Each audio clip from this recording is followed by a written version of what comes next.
Mga lods, baka mayroon po kayong naitabi dyan na 5 pisong coins na 1996. Mayroon po tayong buyer dyan.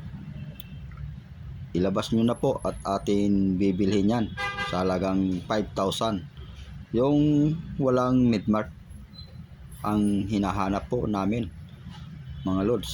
Kung mayroon po kayo, i-send nyo lang po dito sa comment section para makita natin ang inyong coins. Kaya marami pong salamat, mga lods, sa inyong panonood ng ating coins collector. Baka mayroon po kayong naitabi, ay i-send nyo na po ang picture para makita natin. At yan ay ang 5 piso nyo po na coins ay gagawin natin ng 5,000. Yan. Kaya marami pong salamat, mga lods, sa inyong panonood. And thank you, and God bless to all.